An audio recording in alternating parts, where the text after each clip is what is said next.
নমস্কার, আমি নিউজ 24 ঘন্টা থেকে ঐন্দ্রিলা। আজকে আমাদের সাথে পেয়ে গেছি শানুদাকে।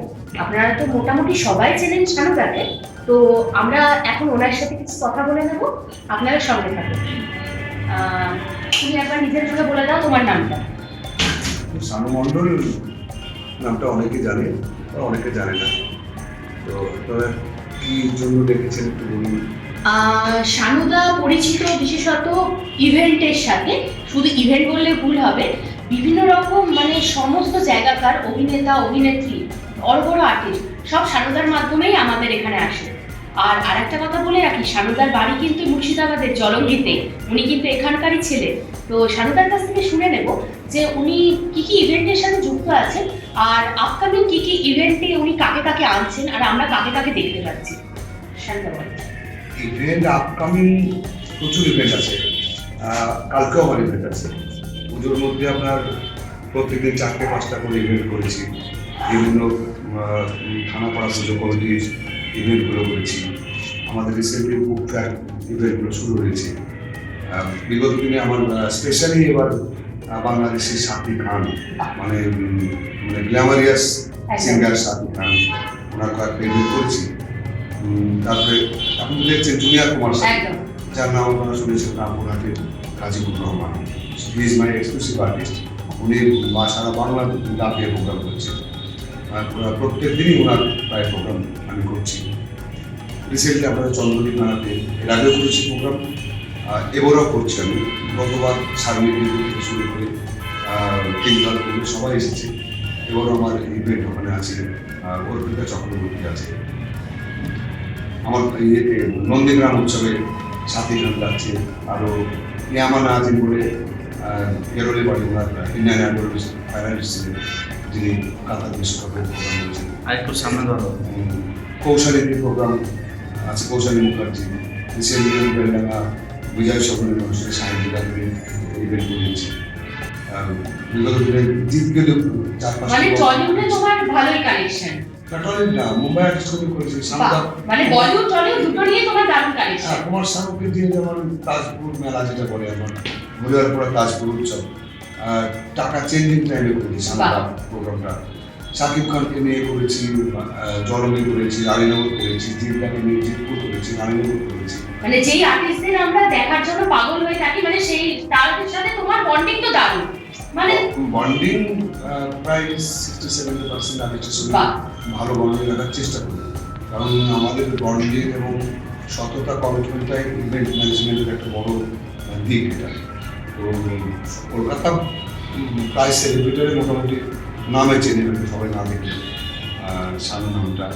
তো চেষ্টা করি সবার সঙ্গে। নামটার মধ্যেই একটা সেলিব্রিটি রকম ভাব আছে। আমার কুমার শানু সবকিছু বড় বড় আর্টিস্ট, কিন্তু মানে শানু নাম মানে এটা একটা বড় পাওয়ার। কত বড় আমি যেমন মিরকে করেছি, বাংলাদেশের বিগ প্রডিউসার যার নাম সবাই জানে, মানে ওনাকে আমরা বাংলাদেশের মানে ফেমাস বলি, মানে ভিলেন বলি, করোনায় বলি।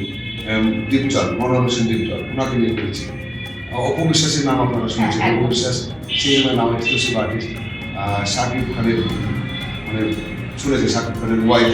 তোমার এই ইভেন্টে আসাটা কিভাবে? মানে তুমি কি ভেবেছিলে যে মানে আমি ইভেন্ট নিয়েই কাজ করব, না তোমার অন্য কোনো স্বপ্ন ছিল? তুমি অ্যাকচুয়ালি আমি সরকারপাড়া সত্য সংঘ ক্লাব আছে, ওখানে আগে খেলাধুলা করতাম। বাবা গান করতো বা হারমোনিয়াম ছিল, একটু একটু গান আমি ওই মাস্টার দিত না, আমাকে গান শিখতে নিষেধ করতো বাবা। তো ছোটো ছোটো করে গান শিখতাম।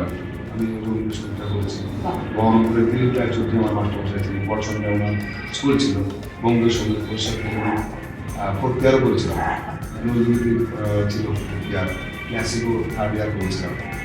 গান শিখতে শিখতে দেখলাম যে এত কিছু হবে না। তো প্রফেশনালি গানের মধ্যে কিছু সংসার চালানোর একটা আমরা পেয়েছি। তো টালিগঞ্জে আমি যেতাম, ওই আয়োজন বাইরে যেতাম, এনএসএ ঘুমাতাম প্ল্যাটফর্মে। আজকে সব আর্টিস্টের বাইরে গিয়ে যোগাযোগ করা। তারপরে আমি একটা সিরিয়ালও করেছি। সিরিয়াল পদ্মা নদীর বাকি একটা সিরিয়াল আমি জন্ম করেছি 1994 সাল। পদ্মা ভাঙনকে নিয়ে, জাস্ট নট ডকুমেন্টারি, কিন্তু ওই গল্পটা ইসমাইল মাস্টারমশাই লেখা ছিল। পরবর্তীতে আমি পদ্মাবতীর বাঁকের নাম দিয়ে আমাদের সমরনাথ আচার্য পরিচালনায় আমি অ্যাসোসিয়েট ডিরেক্টর হিসেবে কাজ করেছি, অভিনয় করেছিলাম। তারপরে আমি গান করতাম আগে। নতুন কোনো সিরিয়ালের পরিকল্পনা আছে না আবার করবো? না, আমার ছেলে নিজে আমার প্ল্যানিং আছে করানো, ওকে প্রমোট করা। বাহ আমার ছেলের নাম শানু, বাহ, চেষ্টা আছে করার। মানে এক বংশ পরম্পরা নয়, তুমি একদম এই জিনিসটাকে এগিয়ে নিয়ে যেতে চাও, মানে তোমার স্বপ্নগুলো ছেলের মধ্যে দিয়ে দেখতে চাও। না, আমি তো আগে গান করতাম, মানে গানটা ছাড়লে আমাদের কেন? বাড়ির মধ্যে বিরাজ করে। গান ছাড়লে কেন? না, গান ছাড়ি বলতে গেলে একটা গান কি আমরা শুনতে পারবো? ইভেন্ট ম্যানেজমেন্ট করতে গিয়ে ওই গানটা করাটা মানে আর্টিস্টের টাইমিং এর জন্য চাপ হয়ে যায়। আমরা কি একটা গান শুনতে পারবো তোমার গলা? ঠিক বেশি আমি অ্যাপ্লাই করছি। হ্যাঁ একদম, প্লিজ। তুমি রবে নীরবে হৃদয়ে মম, তুমি রবে নীরবে নিবিড় নিবিড় পূর্ণিমা নিশীথে নিশম, তুমি নীরবে নীরবে। অসাধারণ। বলা ঠিক নেই না, ঠান্ডা এখন সবারই, যা ওয়েদার চেঞ্জ, যেটা তোমার বলে না সবারই গলার প্রবলেম। আমিও বলছি আমারও মানে গলার এত অবস্থা খারাপ, এটা নিয়ে কোনো নেই। গান তোমার একদম রক্তে, মানে গোটা তোমাদের বাড়ি ভরা নাই এতে। মুর্শিদাবাদে নারুগোপাল দাস পুজো থেকে শুরু করে এলাকার বেশিরভাগ শো আমি চেষ্টা করি বা বড় আমাকে দিয়ে আমি এরকম মোবাইল কবিদের। শানুদার সাথে সমস্ত কথা আমরা শুনে নিলাম, এবার কি কি ইভেন্টে আমরা শানুদার কাছ থেকে পেয়ে গেলাম সেইটা মোটামুটি শুনে নিলাম। বাকিটা দেখতে হলে চোখ রাখুন নিউজ 24 ঘন্টা, সবার সাথে সবার আগে।